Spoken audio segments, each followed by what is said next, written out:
I'm not knocking nothing that you said. I'm saying why they are probably angry is because they don't have as much as we do.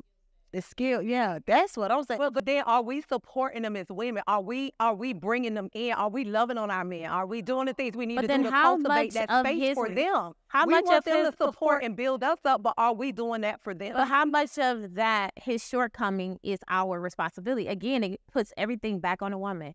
How much are we showing up for them? How much are we giving them? We're not trying to raise a grown man. Let's be clear. It's clear that women are taking their stand in every industry these days. But right now, women are making their mark in education, politics, market, corporate America. We are running the show.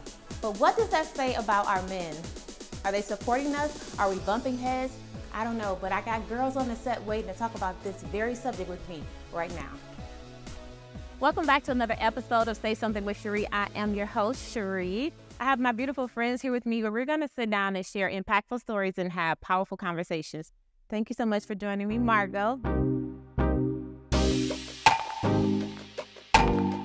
Vassier.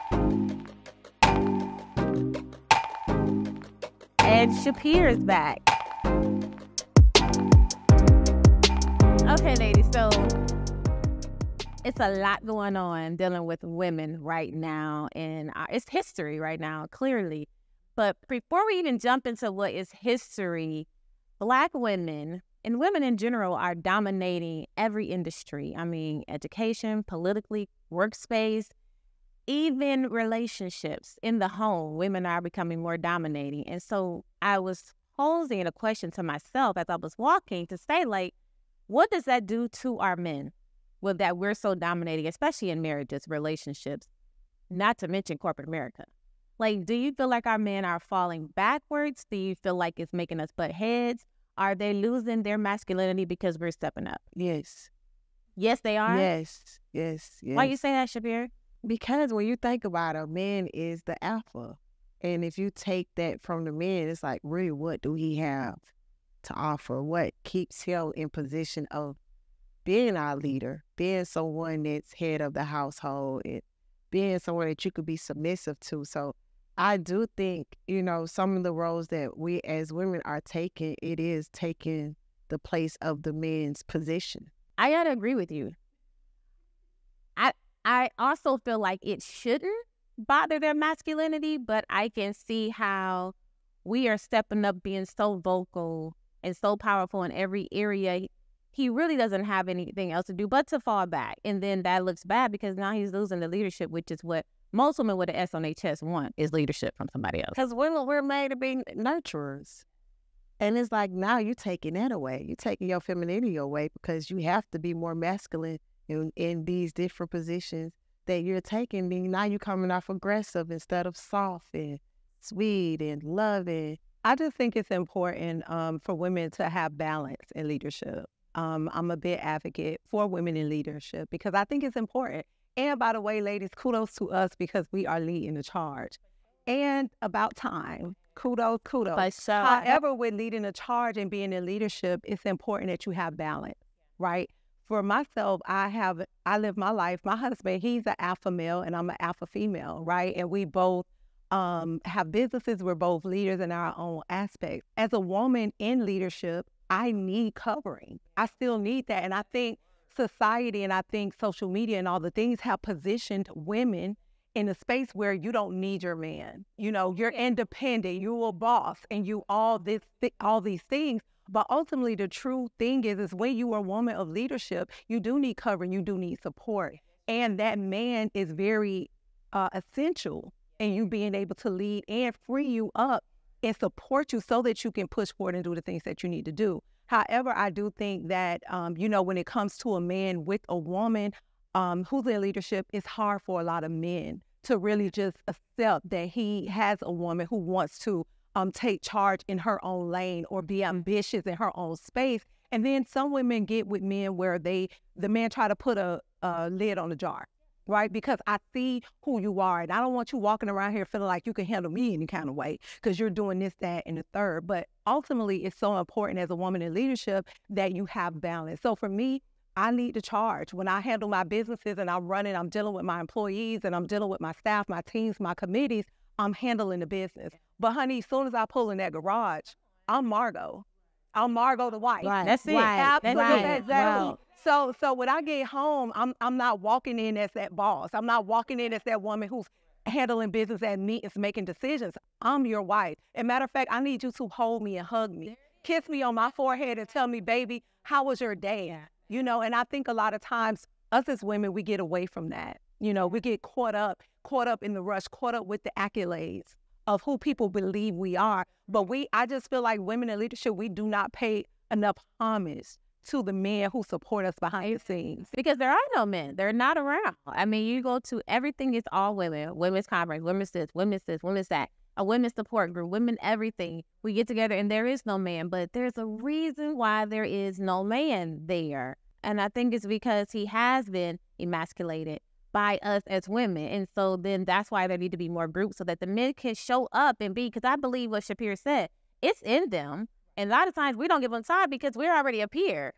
Clearly. And they don't have a lot to see. Like, you have more women doing all these different empowering events, businesses, but men is like, now is how society has it. I feel like they don't have a lot of opportunities like women. I think ultimately we're not really talking about the real core of the issue with that. Because let's be clear, today, our young women are being raised and taught that they don't need a man. Let's have a real conversation. If I can really be honest, I can go back to conversations with an aunt, you know, or someone that was a confidant to me that say, honey, you got to be independent. You got to have your own money. You got to have your own this. You have to have your own that. So the thing is that I don't think that it's so much that we as women in leadership just make this decision. We're kind of groomed into that space. And a lot of times we don't like to talk about that, but that's the truth. I'm talking about the men. The men are don't love, don't show emotion, don't be this, don't be that. So you got both sides that we're being taught wrong, and that's why we can't even bridge that gap. And they're watching their mother. Our generation wasn't taught, like you said. One for sure, we're not taught, we're not raised to be wives. The Caucasian little girl is raised to be a wife. She's playing with baby dolls, Ken and them getting married. She got a whole ceremony at 5 years old. Absolutely. And we telling our 5 years old, you don't touch boys, stay away from boys, stay away from girls. And so now they grow up confused. But then the man has watched his mom be in leadership, in power as he come up. So what happens when he becomes a grown man? He expects you to do the same thing his mama did because she was strong enough to do it. So why you can't do it? I think that there's a certain level of trauma, and of course, I'm not an expertise to speak on trauma at all. I can only tell you what I have been through, and some things that I witnessed outside, you know, growing up, and that is culturally, the single parenthood. So yes, oftentimes those mothers did have to carry the load and raise these children by themselves, and I'm not saying everybody, just many people did, but outside of that, a lot of these women came from a traumatic background and they just keep rolling that into their children and how they raise their children. So they spew the same mindset into those children as they're rearing them. You don't need this. You don't need that. You better do this. You better do that. Instead of teaching them how to be individuals and the right way of handling other people, you know, because I don't think that was taught. I don't know what is going on today because I don't have children. I don't have grandchildren. So I have not personally witnessed how these generations have changed other than the outside looking at what's going on in society. So when it comes to our men, many of whom were raised by single women, I know men that were raised by single women, and those women taught them a balanced life. You understand? I have seen just a few. I can say for me, with my boys, I understood that I couldn't give them everything they needed. Absolutely not. And I think ultimately mothers make that mistake with just feeling as if, you know, I'm a single mom and, you know, I'm going to do the best that I can. Ultimately, I did. But it was the football coaches, right? It was the uncles. It was the next door neighbor who had sons who was, you know, taking his sons to football practice that helped with the steering of my boys when I was a single mom. And shouts out to the single mom because, that was my story at one point. However, as mothers, we have to understand that we cannot raise men. We just can't.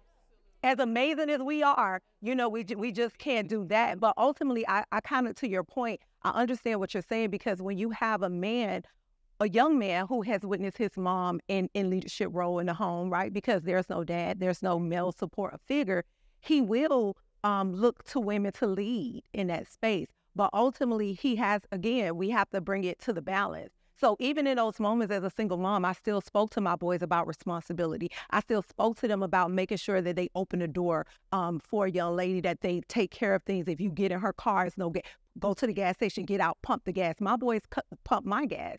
So I just think ultimately you just have to be well-rounded, but it definitely take a village. But I think in today's world where women are leading by leaps and bounds in all of these industries, we can't lose sight of our men, because society wants us to exclude men from our families, and men are needed. They are needed in our home like every other community. Men are needed and supported. People got to know things take time.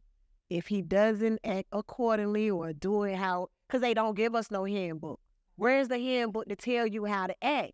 It's no handbook out here. And if you take the time, get that man time or get that woman time to develop into that person that you think they should be, or we should, however we should be, give them time. We don't do that. We want stuff right now like a microwave. I had the extreme pleasure this year of being moderator for the Black Men's Mental Health Conference for Justice Foundation. Amazing. And I traveled to several cities with that.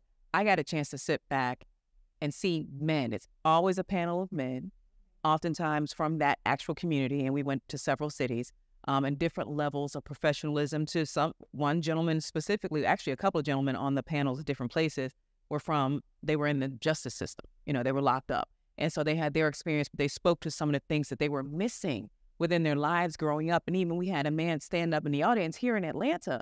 This man, sir, if you ever see this, please forgive me if I give you the wrong age, but this man looked like he might have been 60 plus.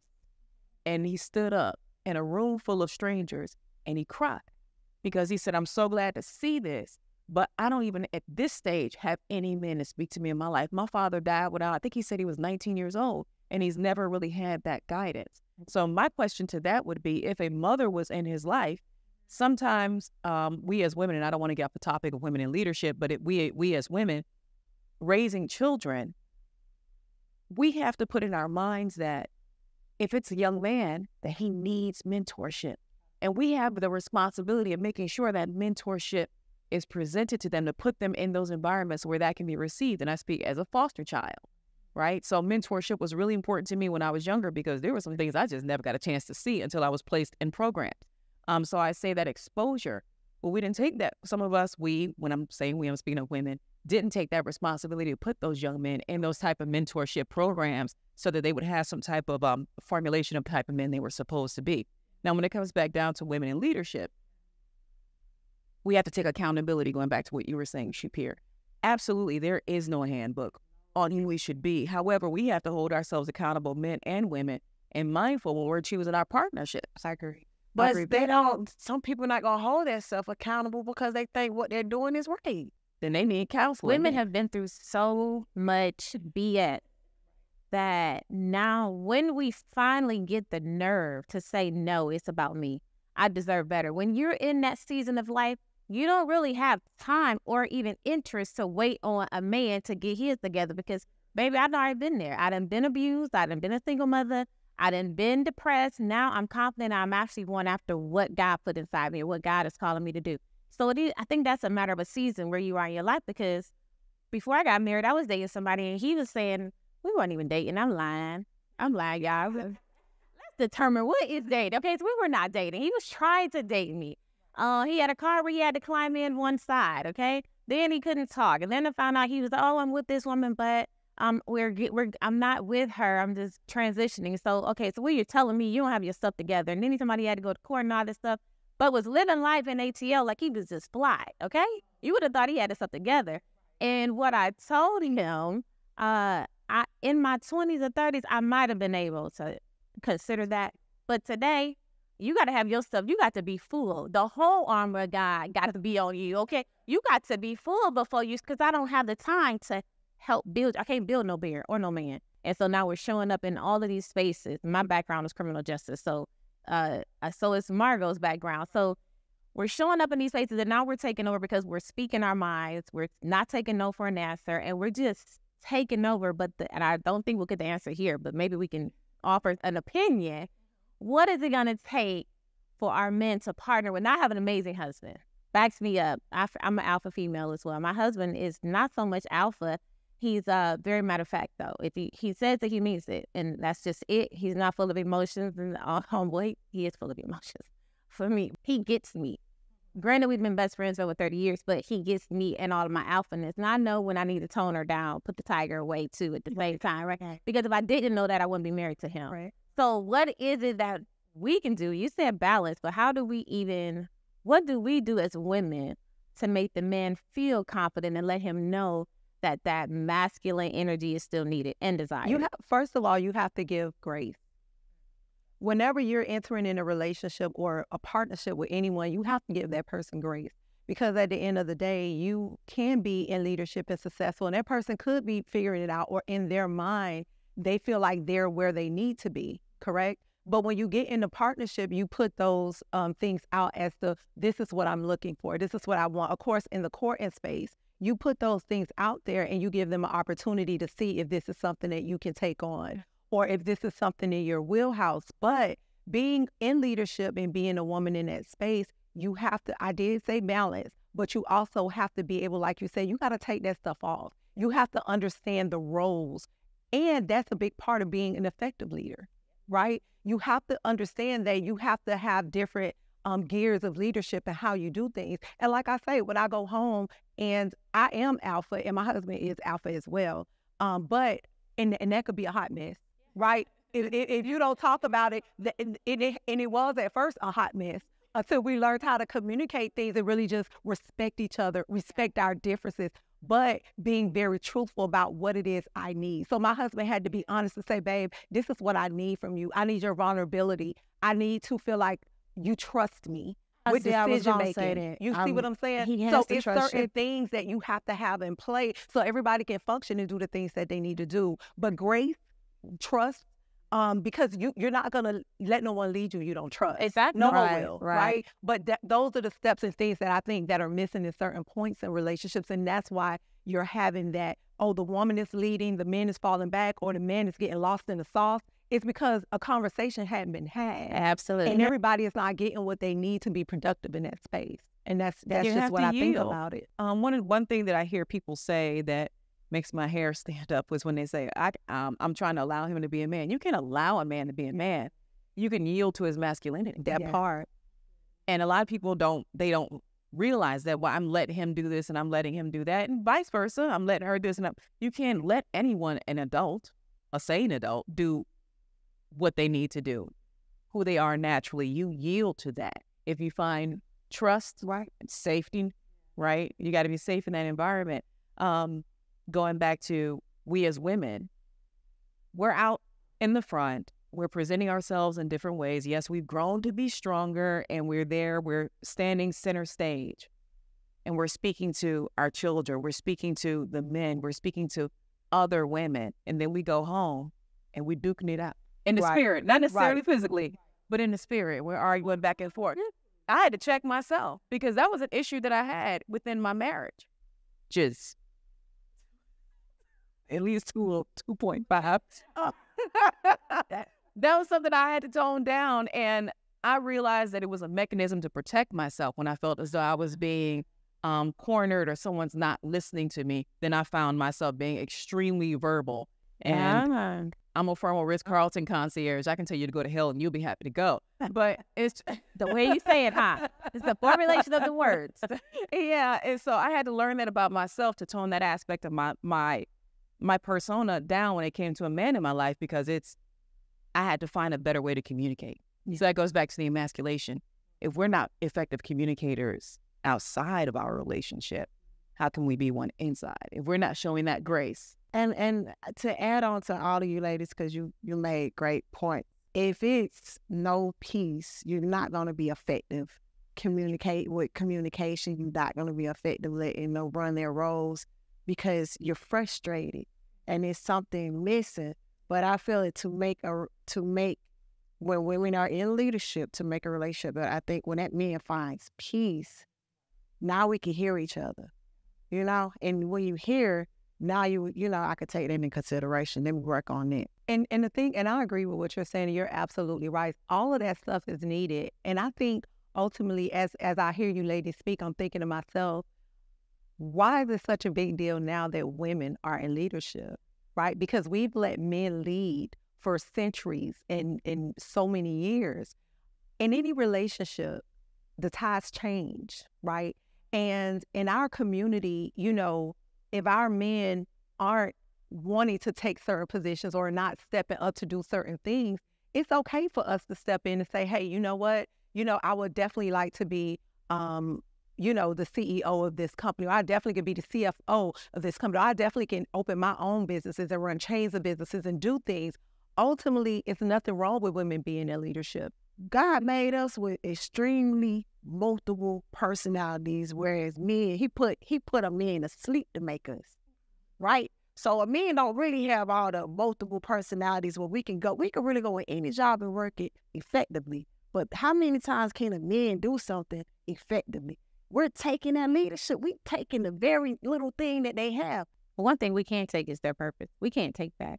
They got to stand up to that. Even though when they stand in how society, you know, I'm going to put it, let's be realistic with our black men.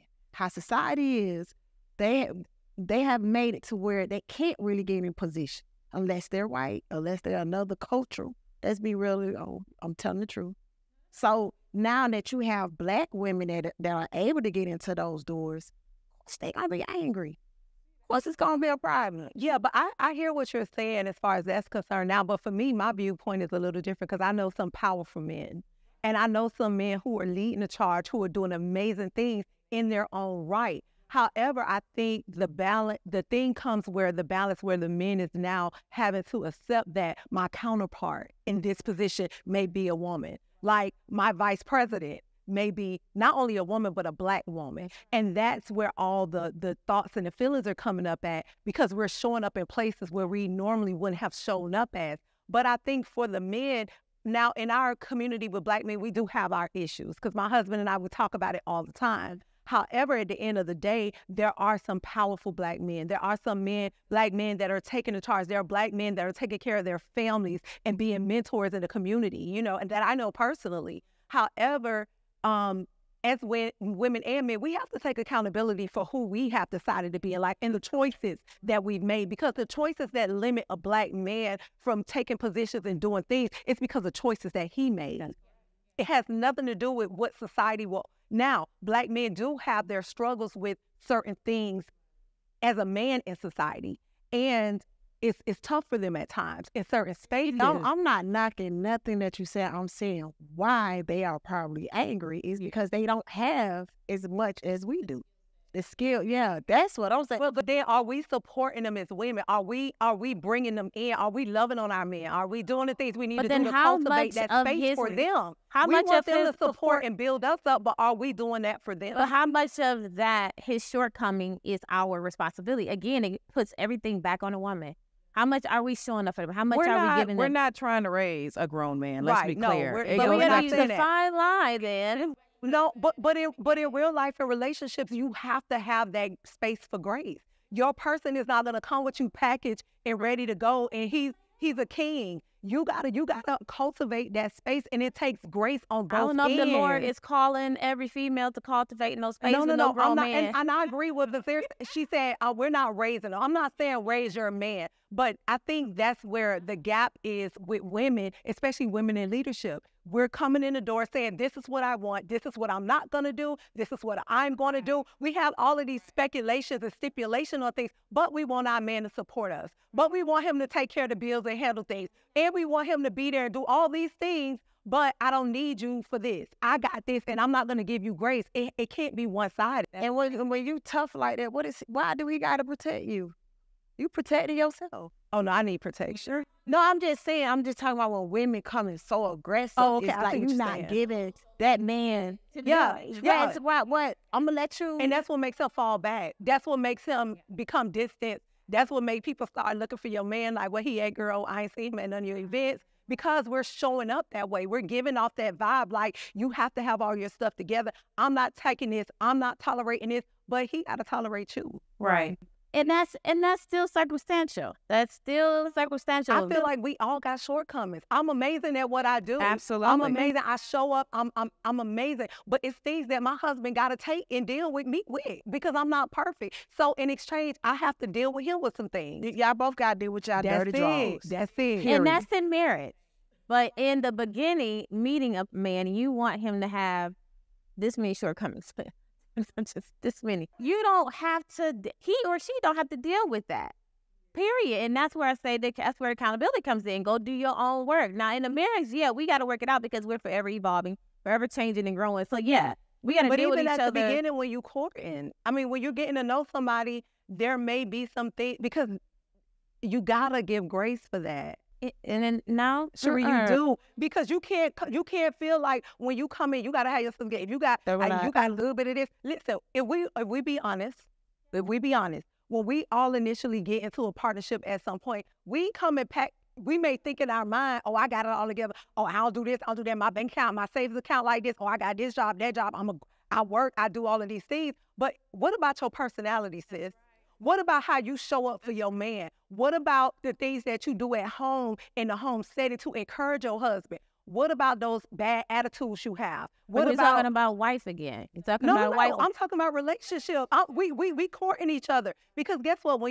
I'm sure when you and your husband got together and y'all started dating, that's when you start seeing attitudes or she hanging up on me because I ain't answer my phone. You start realizing it's certain behaviors and attitude characteristics that are present. But at the end of the day, he has to give you grace for your shortcomings. I want to say three things. It's a decision. Right. And that's one of the things that I want to say. I want to say three things and I'll probably forget what they are, but yield, which we already spoke about. Correct. Right. Everybody has the right to create their own quality of life. That's true. And that starts in that conversation phase before you build this partnership to once you learn that you can trust this person, disclose things about who you are so that they can make a decision on whether that's something they can deal with or not. And we rob ourselves of that opportunity. Men rob women and women rob men because they're not forthright with their information. So that's a challenge. The last thing I want to say, I said yield. I said quality of life. And the last thing is deposit. Now, this is something I kind of mixed up. I've heard this a number of times in different ways. We're not looking to make a deposit in one another. What I mean by deposit is I'm going to speak from a woman, what kind of deposit I want to be able to make into a man. Love that. I want to be able to bring my domestic skills, whatever they may be. They may be at the highest level, they may be at the lowest level. I want to be able to be a domestic partner for my partner. E, I want to be able to show him empathy. Yeah, love that. P, I want to be his peace and his peace. Yeah. Oh, hold on. Oh, I want to make sure I'm providing an opportunity for him to be soft with me. Because Black men, especially, were the ones that were told they can't cry, they can't have emotions, and we're all human. S, spiritual. I need that. I need to be that for my man. I need him to be that for me. I, intercessor. First and foremost. Come on, let's talk about it. Okay. And T, be able to trust. He has to be able to trust me with his faults. Yeah. And likewise. So at this age, from with your experience, a man comes and can't provide any of those. Are you going to teach him, one, how to pray, how to intercede? Okay, so that's what I'm saying. Nobody has it all together, and we never will. Until you date. But right, and that's where you make a decision, because if you ignore that and you begin to feed all of those shortcomings, it is going to be looked upon for the rest of the relationship. But how you start out, how you're going to have to keep feeding me because you done taught me how to do all this. Come on, keep teaching me. No, I failed. But when you date someone, sometimes you date the representative. You're not gonna see it. So I get when you say you do need grace. Let me see what you're about. And sometimes you can move too soon because again, that representative can be nasty, but behind that he's soft, gentle. But you don't know that according to whatever he done been through in life. You're not going to know that until you have grace. Yeah, and that's true. But also with that grace, again, accountability. Right. If he's expecting you to have this grace toward him, he's got to be willing to do the work to correct these behaviors. Yeah. And you can show somebody as much grace as you want, and I've been there, but they do not want to do the work. And at that point, I'm not raising it. No, and I understand that totally. And what I mean by grace, I'm not saying be long-suffering. That ain't what I'm talking about. Okay. And it was sounding like you wanted us to tarry. No. I want you to tarry, girl. Listen, I ain't trying to take you to tarry. I'm not saying be long-suffering. What I'm saying is just understand it. Because even in my position when I started dating my husband, my thing was, I know I'm not perfect and I have some things I need to work on. And it might be some things that I am not privy to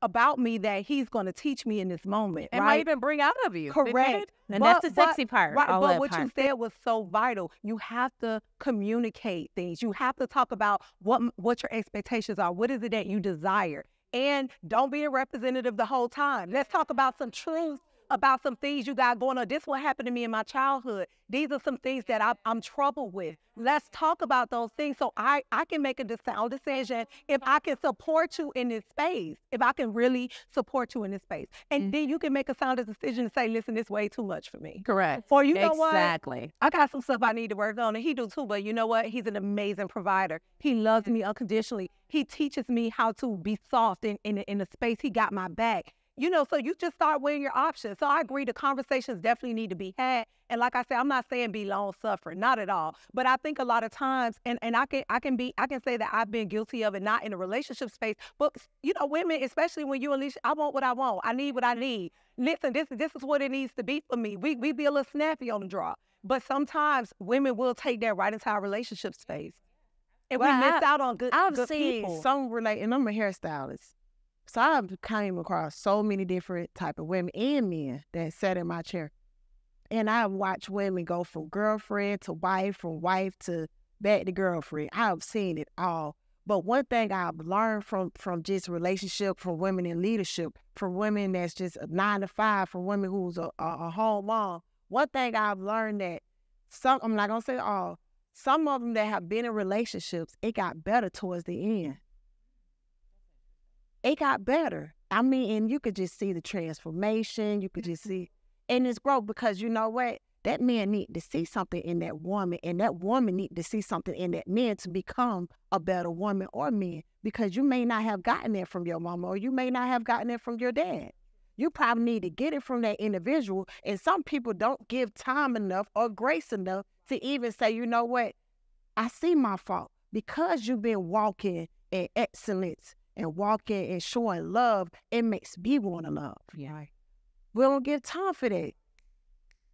At the snap of your finger. And that doesn't have to be a relationship. It could be a friendship. It's just pure. Right? You can learn and to give that grace and learn more of areas that, okay, right now I can't be the woman, but we can be friends and grow and court, whatever I should say. Yeah. Then you can give that grace.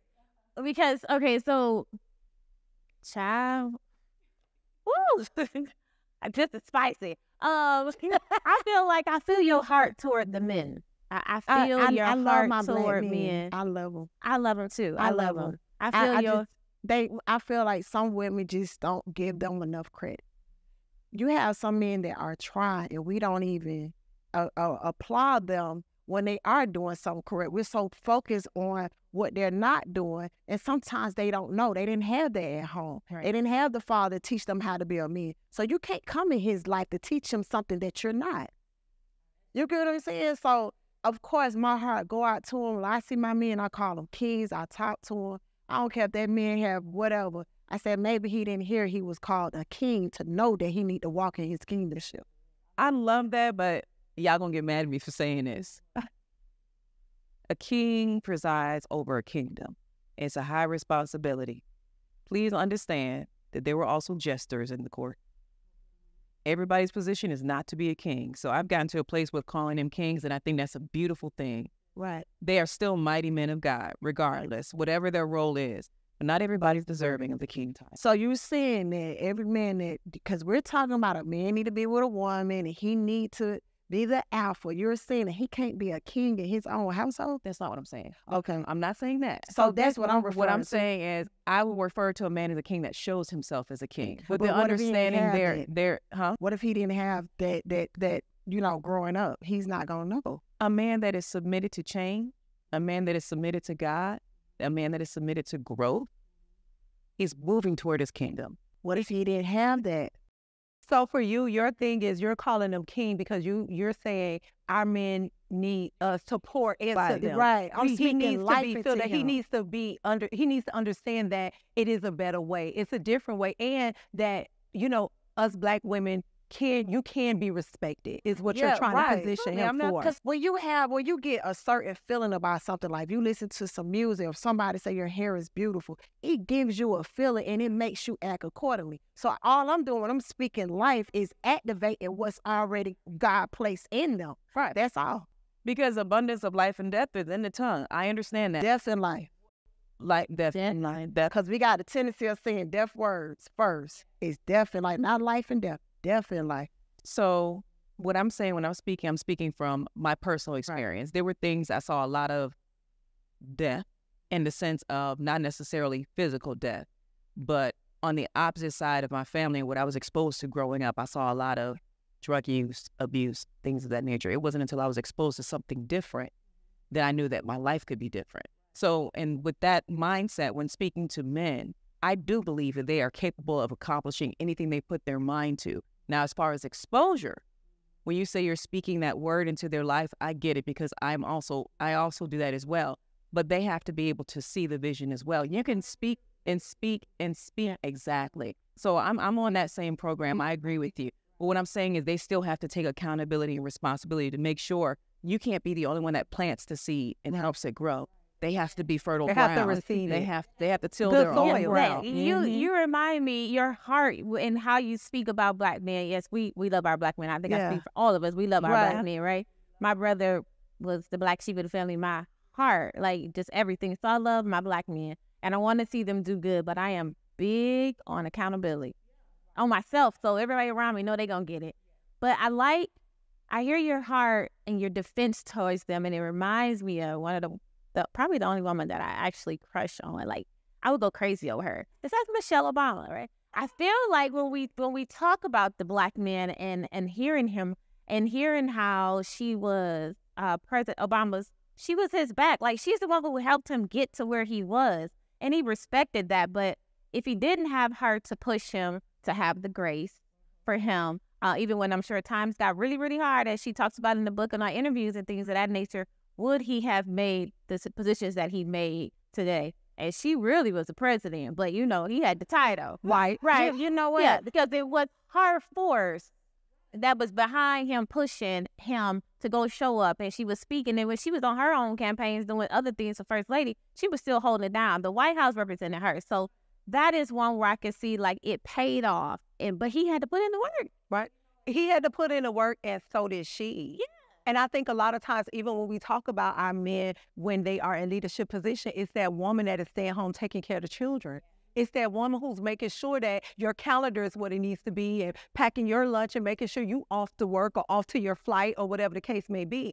So the thing is this, I feel like in relationship, when it comes to like leadership and relationship, everybody have to, because the thing is, there's times that I have to exchange my role with my husband. And now I'm like, oh my God, he getting ready for a big bang. You got this. Now I'm pumping him up and I'm supporting him and pushing him. It's not about me. I'm here to support. But in the same token, even with me coming here today, he was like, babe, I love you. I'm proud of you. Keep going and stuff like that. So in relation, and that's why they call it relation, the roles change. And so that's why I say, even as women, we're moving into the leadership space, but the leadership space is nothing new for us. No, because at the end of the day, we have been leading and supporting from the back. But you know what? I was saying this. I said, who run the house anyway? Right. All women. Right. Period. Right. But to add on to what you both ladies were saying about speaking into men, God say either we're going to be a rotten to their bones. What's the word? Either you're going to speak life or be a rotten to their bones. We're going to put the scripture because I don't know what it is. We're going to have a scroll right here. Yeah. We're going to back our sis up because she know it. Yes. She know the words. She know what she's trying to say. You're going to speak life or you're going to be a rotten to their bones. Either you're going to build your man or be a rotten to his bones. That's what it is. It's either or. So that's why we're able to do that, and we need to do that because God has given us that ability to do that, to build our men and not be a rotten to their bones. And so why won't we step into the leadership position? Why won't we step out front? Yeah, why we have sat behind and supported so much, and we have navigated spaces with our men. We've heard their conversations, what it was like in the boardroom, the things they had to deal with in those meetings. So now this space is not new for us. We're just out front. Yes, and that's what makes people feel uncomfortable. Very. Because women weren't respected, and we're probably still not really behind it. You can't verbally just say, well, Orange man, he does say it very clear. But you know, we didn't have a lot of respect. We weren't considered in anything. And looking at Project 25, we would go back to not having respect. Right. So women are definitely in the That's why we need to forefront, vote. and that's why they want to stop. Exactly. That's why And we so need to vote. I would like to know what it looks like now that we have a first Black female candidate for president of the United States of America. I would like to know what that household looks like from the man perspective, knowing that your woman is about to be the number one person in charge of the United States. Mind you, he's not a Black man either, so that understanding. However, the little bit of research I've done on her, he's always supported her, so it's not nothing new. But do you all feel like that household is going to, there's going to be some rumbles in there, as she go through the campaign and should she win? But what woman went through the most rumbles? What woman went through the most we was built for rumbles? We was built for, this is in our DNA. We have Black women that have reconstruct, that have went out here and opened up doors. You had Black women that made sure we was able to vote. You had Black women that sat on the bus to make sure we could ride in the same position. You had Black women that opened up so our children could sit in the same classes. You had Black women that changed. You had Black women that didn't have no money but made sure was food on the table. You had Black women that made sure her man was at the front of that pulpit to be able to preach. You had Black women that stand behind the president of the United States of America. So why not? And Period. let's keep in mind, we had a Black woman who had served as vice president. Yeah, let's talk about Who it. held it Who held it down? down, honey? Right. Let's talk about it, because let's be clear. She just didn't show up on the scene, baby. She has paid her dues. She has done the work, and that's what they don't want to give her credit for. I think that's not spoken, though. That's the part that's not spoken. There's so many people, okay, that's still on the fence. However, there are so many that either we're on the bandwagon because it's a woman and she's a Black woman about to be the president of the United States, or are we just anti-Trump? Because I know Trump is Project 25 and all this other stuff.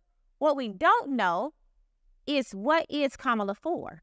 What are the issues that she's standing for? I haven't heard her through my research and Googling. I haven't heard her say she was against Project 25. But again, we haven't really heard her campaign on anything.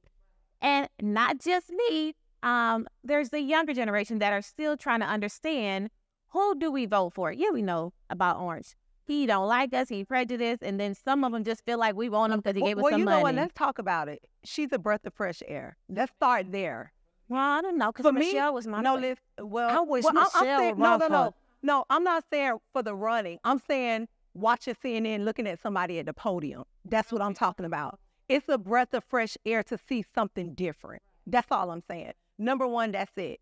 Number two, the thing is, like you said, they don't talk about all the accolades. They're making it seem as if she just came on the scene and say, hey, excuse me, y'all, I want to run for president. They saying some things, but they're more focused on she put so many Black men in prison. Which is not true. Yeah, I digress. Right. But let's keep moving. Right. Mm-hmm. Yeah.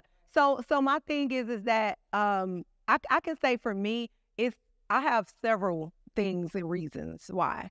Number one, she's the better option and choice at this point.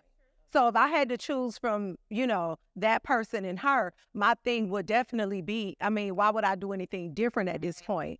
But it's almost like you don't have a choice, really. She is the better option. Right. Can I say something?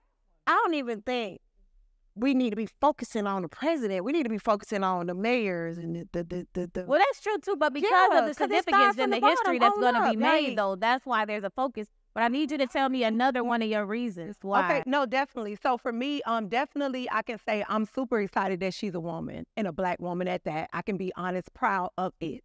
Definitely. I feel like she has, she was the Attorney General. She's done some things. I feel like she's qualified. And not only that, I feel like her support system is what the country needs to turn things around. And that's the other part people don't want to talk about. Because let's be clear, Michelle is in there, honey. She is in the building at the table. Let's have a real conversation. Obama is at the table. And I think that's what we want to see, sisterhood, too. Like, where are the women that are supporting her? Eventually it will. Now, I can be honest, I didn't think I would see it in my lifetime. for a Black woman, even considering running. I thought my grandchildren or my kids would get an opportunity. So just to see it is amazing to watch. But at the end of the day, she is qualified for the job. But you still haven't told us what she has done. What makes her qualified? Well, I can tell you, I've listened to some of her things that she's campaigning about. So I did do the research and listen. So she's definitely trying to reverse the decision where women can't have abortions. Taking ownership of our bodies, like basically the government can't tell you what to do with your body. Also, it's something else that she's working on with inflation. She's working on with us being in a position where people are financially strapped. Businesses are closing. Grocery stores shopping for 10 items is $200. You know, everything is super high. The housing market, everything is crazy. So right now, what she's working with her advisors to figure out a way, how can we combat inflation? So that was the two topics that really kind of grabbed my eye. Now, I am going to be on for the debate because I want to hear what she has to say, because I think that'll be the forum where she'll have to kind of open up about where she really stands with stuff. But right now on the campaign trail, she's talking about little things here and there. But that I thought that was so crazy that, you know, they took that right away, that, you know, you can't have abortions, and they're putting doctors in jail. They're giving them life sentences if they catch them doing abortions. And so what has happened is a lot of IVF clinics and places have closed because they're afraid to even get caught up in the crossfire because how things are written. Yeah. So, I mean, at the end of the day, those are all the things that I'm sure is some more things that you ladies probably know or we can kind of bring up in a conversation. But, I mean, she's definitely fighting to make some changes. I don't know about you guys, but I've been affected by the inflation. Everybody. To do everything. Everybody. There's somebody who said they ain't in line. Right. So it's like, you know, we just have to make sure that we support her in that space. But I guess ultimately for me, I feel like she's qualified for the position. I feel like she has great advisory, people who can support her and people that have walked and paved the way that can help her make the changes that she's trying to make. I needed you to say that because I keep hearing she's the first Black this and that's exciting. I'm a woman, but I need more. And it's not that I need for you to feel that there's a wrong with that, but there's a whole set of people, Black people, who still are confused why we are voting for this person, because we're not looking at the issues, we're looking at the person. So instead of us preaching the issues on the table that we need to be voting for, we're just getting on this bandwagon. It's the first Black president, that's what you vote for. I said, no, that's not who you vote for. Tell me why and educate me how. And then when you bring Megan Thee Stallion to represent us, I knew she was gonna say that. I mean, I'm voting for her, you know, regardless. But when you brought her, you kind of lost me a little bit. Like, cause was Fantasia busy, or was Jennifer Hudson? I mean, on the stage. I'm trying to figure out why Megan, or if you could even brought Jermaine Dupri, bring the Atlanta folks out, the folks that start here. Bring Monica. You brought Megan, so now I'm confused about what you really trying to do. So I want to speak to that. So everything that you said, I agree with. I agree too. I needed more. I just need more. No. Let's talk about Those are the parts. So you said, are we voting because she's the first? She's not the first Black woman to run for president, though. No, to be president. Right. Well, she will be president. Right. Yes. I speak that. Yes. But are we voting for her just because she has Black skin? Some people are. I am not. That's not why I'm voting for her. And I'm not telling anybody who to vote for. That's their right. They can choose to. But what I'm saying is, to your point, with her being a prosecutor and a DA, there's a lot of information. I did do some of the research. I watched other interviews. I watched documentaries and different things. So I didn't want to just go off of what everybody was saying. I wanted to know exactly what's going on. And I am not a political pundit, so I don't know all these numbers or whatever. But there was a lot of accusation about under her watchful eye, so many Black men went to jail, right? Yeah. From what I understand, it was only 45, but I digress. A lot of those other people, well, let me take it back. Anybody that went to jail during that time put themselves in position to go to jail. So let's be clear. Black, white, and law has still been the same. Exactly. So, and when they speak about the 45, that's not all Black people that they're talking about that went to jail under her, okay? So she put all thousands of Black people in, that's not true. Right. For the charge. She didn't just put them in jail. It was the small charges that she put them in jail for. People, yeah. Like, she sentenced them, put a program in place. Go ahead, I'm gonna let you defend your best friend. Programs in place to help out to get young women off the street so they wouldn't be prosecuted for sex offense. Instead, she gave them a program. She partnered with another young lady that had actually become a director over a program in her teenage years, the young lady, and she partnered with her to help create a program to keep these young women off the street so they're not getting prosecuted for sex crimes. There was a truancy program that she implemented to keep, because she found out, she did the numbers, and she found out a lot of kids that were committing crimes was because they had a high truancy rate, and it happened in lower income housing, lower income neighborhoods, which are mostly Black children. And she was like, well, if we can intervene on the truancy, then we can minimize the crime that is done. So she created a program for that. Now, after she left office, that same program was in place, and somebody used it to start jailing the parents for their children's truancy. But they tried to throw that back out on her. She wasn't even in office anymore. I mean, there are a lot of different pieces here and there. You have to do your research. But is she qualified? People get on her because, well, it was Biden and Harris, Biden, their program this, their program that. Why didn't she do this when she was the vice president? Okay, you can't supersede number one. Absolutely. Yeah. Absolutely. You can give your input, but you can't override what number one says. That's not a push against Biden by no stretch of the imagination. I appreciate that man for all the service he has put in through these years. And we saw how much the White House grade Obama after the first 4 years. This man was he has put in almost 12 years into the White House. Let's back off the man, let him retire the way he needs to, respectfully.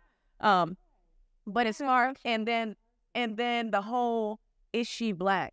The woman has always said she was Black. We in our community are questioning because her father is Jamaican. Well, let's be clear. Don't forget, she went to Howard University. Okay, she's from California. She went to Howard University, pledged in a Black sorority. Come on now. I love that. Get over yourself. But look, that 1% of Black, you're Black. That's what they've been saying. Wait. Let me be real though. On that point, yes, she did go to a Black university. She pledged a Black sorority, but there are some white people now in these fraternities, these historically Black. Isn't there like a white Kappa and a white Alpha? I've seen some of that on social media, but very few. But what I'm saying is, you're from California, honey. You could have went to anywhere. You could have went to Princeton. You could have went to Harvard. You could have went. I'm sure she could have gone anywhere she wanted to go. Okay. So, but that's just a distraction. Absolutely. That's all. A distraction. That's what a campaign is. I mean, so when it comes down to her policies, as you were mentioning, she just put some of that out there, and the question is, how is she going to pull the trigger on all these things? The $25,000 for the first time home buyers. Trying to get the inflation at a certain place, penalizing these big companies that are price gouging their prices. She spoke about these things just the other night. There still needs to be additional talk on how she plans on implementing those things. There's a lot of heavy weight on her as to why she's not speaking to the media. This woman's campaign started a month ago. Right. There's a lot she's got to do because we have a short window of time. You think sitting down to talk to the press is it? No, she needs to be strategically moving it, turn it around. Exactly. So my point is simply, I'm for her. To your point, Margo, I think that she is qualified because of what she's done in the past, moving into her vice presidency. And I think that she is qualified. I'm not voting for her because she's a Black woman. I'm voting for her because she is the most qualified candidate. Yeah. And damn it, she's Black. Yes, I love that part, but that's just a terry. See, I'm going to be honest for all the other people that's watching. I have not had time to watch TV, to listen. Well, she ain't been on there talking about nothing anyway. Well, or just to catch up on anybody. She get ready. Life been life. Okay, so I've been dealing with all that. So far as doing research, I'm finally getting time to breathe. I'm still going to talk to you about Megan Thee Stallion, though. Today? I mean, and of course, I don't want Trump. Right. Period. No, I don't like him. Okay. So then... Wait, I want to talk about the Megan Thee Stallion real quick. Come on, because I need to understand Megan. I found out why she was at Quavo's conference, but I need to know about Megan. The Megan Thee Stallion, let's be real, I'm 50. Yeah. She did not have to convince me. The Megan Thee Stallion was not on stage for me. There are people who are disenfranchised about their vote because before they had these two older white gentlemen and the younger generation didn't know. It was like choosing between grandpas. It is what it is. Now there's a new energy there. There's a younger candidate there. And Megan Thee Stallion was simply a draw for the younger crowd because that is what they relate to. Megan Thee Stallion sold out when she was here in Atlanta. Was that younger crowd in that audience? Yeah. No, they were. Yes, they were. Who was the larger? There were some. Who was the larger audience in that crowd? It doesn't matter. You know, I can be honest. I did see, and I can tell you this. Okay, so I have a lot of kids. I got 5 kids, but I do follow some of their friends who are social media influencers and things like that on Instagram, TikTok. Those kids were out there. Those young children, like that age group, and like at 19 to like and are they registered to vote? mid-20s? Absolutely. Listen, I even asked. if they I wasn't, asked. even if they wasn't able to be there, I guarantee you that tweet got millions and billions of views. We'll see when the registration. We won't know until the numbers come out. Now that's for sure. We won't I can know. be honest. My son, he just turned 19 like a couple of days ago. And he came to us and was like, listen, I need to get registered to vote. I'm voting for Kamala Harris. So the thing is that we have to just, because let's be clear, no presidential candidate has ever tapped into that community. Right now, but then I got a friend that's very high up there, and she's for Kamala, and she is very big. Now, she told me her kids called her and was upset about it. So I think it's definitely a mixture. It's not gonna go. What they, her kids, if she's even up there, that her children exposed to that world. We talking about they're children. young. No, I mean like status level. She's up there, so her children. So her children Kids are probably up there. would frown upon Megan Thee Stallion. But no, the regular her kids are in their early 20s. Her son. No, I'm her just daughter. saying their lifestyle. They're probably used to a different type of lifestyle. Where okay, we Oh talking no, about no, Megan no. Thee They Stallion. just didn't understand. They for Megan and Quavo. They just had to ask. They just said, I don't want my daughter thinking, my children thinking that this is what represents us. That's what they were saying. They don't have any, they are definitely that audience. Now, when you say But children, how old are we talking? they're in their 20s. Their babies, or her grandbabies, I guess. She the one. Okay, so she had to explain to them, no, he was at Quavo's concert because it was an anti-gun. So she had to go in and actually educate them on that too. But off the rip, that ain't what them kids walked away with. My daughter even was confused and had some talk on her set, and it was just like, so who do we vote for? And then somebody got smart, like, is that a question? Yeah, it's a question, and that's the problem. Nobody can explain to people who want to know. It's just like, oh, you dumb if you don't vote for Kamala. No, how about you tell me why I need to vote for Kamala? I think the thing that's not being really talked about is this. That wasn't the original situation. And we all have to give each other grace in that space to understand that, listen, at one time, like a month or two ago, we was looking at two old men on a podium. And all of these things started happening. And then it's like, okay, boom. Okay, it's a change. Okay, nope. He ain't running no more. He's going into retirement after he's done with his term. Now we have this new lady up who's running, this black woman who's running for president. So this space is new for everybody. We don't have a list of things to run down for Kamala right now. We don't know. However, for those who are willing to say, hey, you know what? This is what I'm considering doing. This looks good. This looks like this is the better choice. It's because we have been dealing with looking at these two people at the podium and saying, we're in trouble. If we don't figure something out, we're in trouble. And then you look up and you see this burst of fresh air, nice, bubbly. Hey, we're going to get through this. And you're like, man, this looks different. I've been looking at these other two old people for a very long time, And now I see something different and I'm excited about it.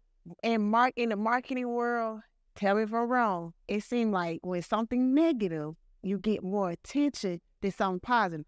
So seeing Megan, I just think I was looking at a marketing standpoint, not why should it. Megan, if she's selling out on all these concerts, but we're looking at her a certain way, of course it's going to get your attention. Of course it's going to make you start talking. That's what Trump do. He put negative stuff and his name get the But ring. see, when he walk out to 50 Cent, his people applaud him. See, in But our community, we're so we need her critical. name In out our there. community, we're so critical of each other. And that's the problem. We're I don't very think this critical. is critical. I think this is a matter of wanting to be educated by those who stand. No, that and I same get that energy part, that y'all but what have I'm for saying- her, have the same energy when it comes to educating the next person. But the thing is, they're okay with him almost getting shot on a podium and then coming out to many men. and go to my And point nobody again has in nothing Trump. to say about it, but they broadcast it. It's all over everywhere. And everybody like, oh, now saw Trump at the But rally. that's oh, you're y'all seeing what I'm saw talking Trump. about. And then, let's be clear, if he probably would have ran against Biden, everybody still would have voted for him. That's what I'm But trying to Megan tell Thee you. Stallion- So I'm going back to the Megan Megan. Thee Stallion shows up on the stage and it's like, oh my that's God, gonna- I don't think we should vote. Oh my God, But you know, the what whole is thing is Megan? you still getting people to talk. That's right. That's all what I'm saying. it was a marketing That's thing. all All it was marketing, a come marketing on. thing. Clearly. Trump do it all the time. all He's the a time. genius. But That's that's what it's saying. about. Why That's not what do a that? campaign is. It's a whole bunch of We marketing. need people talking about her. Publicity, Whether it's good, publicity. bad, or Whether it's ugly. good or bad, it's still publicity. You're going to get it, there right? you go. Here's That's that. all I'm saying. So We just got to have that same energy. I did some research myself on Kamala because I needed to know more than the fact that you should vote for her because she's a black woman. No. If it was Michelle Obama, hands down, I wouldn't think twice about it. Yeah. But Kamala, I had to go do my homework. And it wasn't that I was against her, but I'm not voting for you just because you're black, because because I still need to hear what is your stance on Project 25. Nobody can tell me what that is right now. But we got that don't even know energy what Project 25 is. But I know. She has People need to be talking about what. Look it up. Look it up. Study. But then Please. once we, now Donald look wants up the everything debater. else. Like the debates, I think we're going to learn more. That's where we can make a conscious decision and be confident in our decision. But until then, for my friends and y'all folk out there, if you're going to be so hard for Kamala when somebody else comes to ask you a question, why? Just be educated enough to tell them, because Vassier, when I first talked to her about it, baby, it ain't nothing. Vassier sent me a link of an interview where I was able to hear more about the DA, the Attorney General, to hear more about what she did, about the woman who was helping single women and all of that. So the fact that she sat down and called that woman to find out how can she help. So there are things that she has done for the community, not just Black community, Latinos as well. So, and just to hear her stance, her and her sister, what they went through with their mom. So she has very good qualities. But I didn't know that because, one, she ain't talking about it, and ain't nobody else out here talking about it. It took Vassier to send me a link. So if we're going to be honest as we get through this election and we stand together as Black women, Black men, a Black community, yes, we do need her. And I can't wait to see a sisterhood around her. Michelle, get in there. I can't wait to see that. So when they came out and finally endorsed her, that probably was like the end all be all. I love the fact that she raised all that money in a matter of hours. So that shows that America is ready for something different. Yeah. Not okay, another country. We really need to focus on your local senators. Yes. Because we are putting all this pressure on her when she's really not making the decisions in your community. Yeah. So I think people really need to focus on their mayors, judges. That's who put our men in jail. Like, focus. Find out more about the people that are on the jury. Yes. Think more about what is your local judge doing?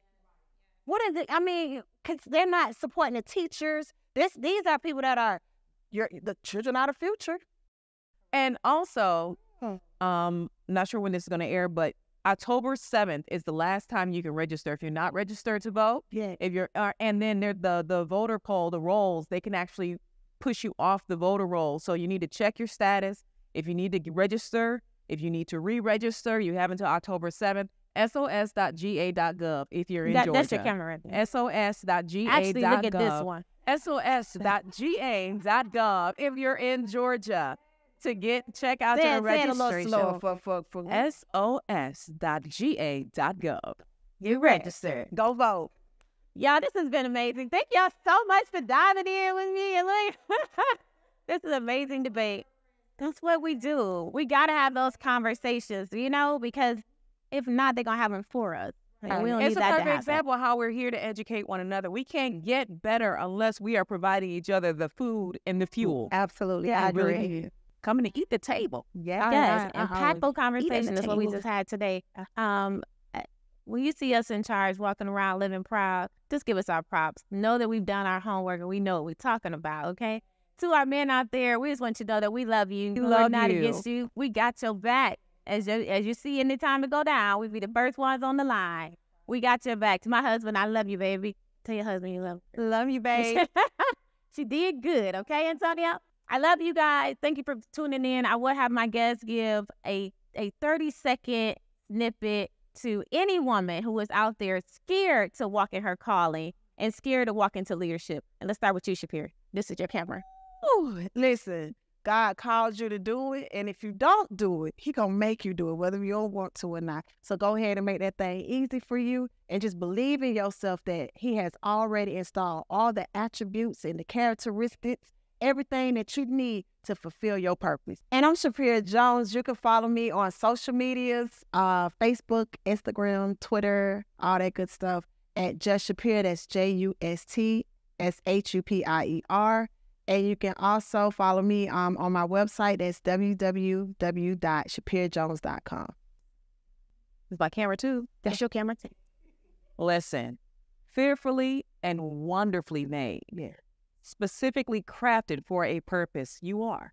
I know sometimes it might feel like you are on Gilligan's Island. If you're not old enough to know who Gilligan is an island. You may feel like that you are alone. It's important for you to spend time with people around you because depression can set in. You can second guess yourself, and it may seem like that things are dark. The reality is you are the light, and the light is within you. Shine, baby. You got everything you need inside of you.